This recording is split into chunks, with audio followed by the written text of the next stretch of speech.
masuk ke pertanyaan pertama. Mm-mm. Apa sih etiologi atau penyebab dari terjadinya trauma pada luka bakar? Oke, aku jawab ya. Jadi kombusio atau luka bakar itu mempunyai etiologi atau penyebabnya. Nah, etiologi atau penyebabnya ini ada 7. Yang pertama ada kobaran api yang terkena pada tubuh atau flame bahasa Inggrisnya. Lalu terkena jilatan api mungkin pada saat kebakaran, itu namanya kalau bahasa Inggrisnya flash. Lalu ada terkena air panas, itu namanya scald bahasa Inggrisnya. Lalu ada terkena bahan kimia, ada tersentuh atau kontak dengan benda panas, ada karena sengatan listrik, dan ada juga yang terakhir karena terkena sengatan matahari atau sunburn. Jadi ada 7. Oke, jadi ada 7 ya. Masing-masing bisa mengakibatkan terjadinya trauma ya pada luka bakar ya. Oke. Nah, sekarang aku mau nanya, yang tadi kan kita sudah bahas etiologi atau penyebabnya kan dari luka bakar atau kombusio itu. Nah, sama kayak trauma atau mungkin penyakit lainnya kan pasti ada pembagian atau klasifikasinya gitu atau derajat-derajatnya gitu. Nah, kalau pada trauma luka bakar nih gimana sih pembagian atau klasifikasinya itu? Oke. Jadi luka bakar itu sendiri memang ada beberapa macam pengklasifikasian, termasuk pembagian dalam hal derajat luka atau derajat pada trauma luka bakarnya. Derajat dari luka bakar ini biasanya kita gabung atau kita jadikan sebagai angka, dan biasanya untuk korban-korban dengan luka bakar dewasa biasanya kita seringkali mengenal istilah rule of 9, atau ada bagian-bagian tubuh tertentu di mana dia pada saat mengalami trauma, maka di sana ada angkanya. Nah, ini salah satunya seperti yang ada di slide. Jadi di sini ada pembagian dari luas luka bakar. Yang pertama untuk bayi, anak-anak dan dewasa. Untuk bayi biasanya kita kenal dengan rumus 10. Nah, di sini bisa kita lihat sendiri ada angka 10, ada angka 20, di mana pada area itu apabila dia terkena trauma, maka dia masuk ke dalam hitungan yang ada di rumus ini. Nah, terus ada juga untuk derajat luka anak-anak.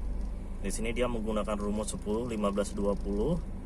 Artinya di sini apabila contoh misalnya dia terkena di bagian kaki, maka di situ berarti dia 15% lukanya. Nah, untuk dewasa biasanya kita kenal dengan istilah rule of 9. Jadi rule of 9 ini dia semuanya dibagi menjadi 9, kecuali ada beberapa bagian tertentu, contoh misalnya seperti genital, 1% dia.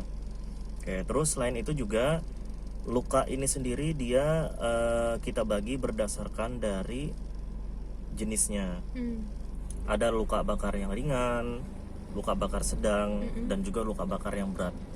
Nah, untuk luka bakar ringan, sedang, dan berat ini juga sama, mungkin bisa dilihat sendiri di slide, di mana dia termasuk dalam kategori luka bakar ringan apabila dia luka bakarnya derajat 1. Luka bakar sedang yaitu luka bakar derajat 2, 15-25%, dan luka bakar yang berat yaitu luka bakar derajat 2, 25% atau lebih ke atas daripada itu.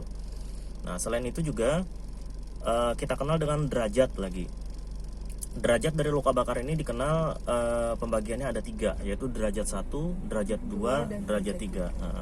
Dimana semakin tinggi derajatnya maka akan semakin parah juga jenis lukanya. Nah, yang pertama derajat 1. Biasanya derajat 1 ini dia kerusakannya terbatas hanya pada lapisan epidermis saja atau di bagian luar, paling luar dari kulit. Nah, biasanya kalau misalkan kita kontak atau terkena trauma luka bakar pada area ini, area yang bersangkutan biasanya kemerahan, hiperemis, dan nyeri karena memang posisi di situ ada serabut saraf. Terus derajat 2 artinya berarti dia lebih sedikit ke bawah, yaitu di mana trauma ini terjadi kerusakannya pada epidermis dan sebagian dermis, sehingga terjadi reaksi inflamasi di sana.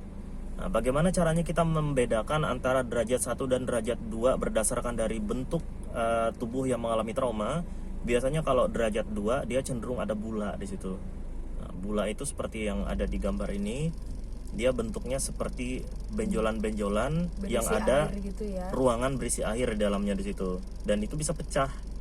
Nah, pada kasus-kasus tertentu di mana pada saat bula ini pecah, di situ juga rentan sekali terjadinya infeksi, karena infeksi bisa masuk ke dalam bula yang pecah itu.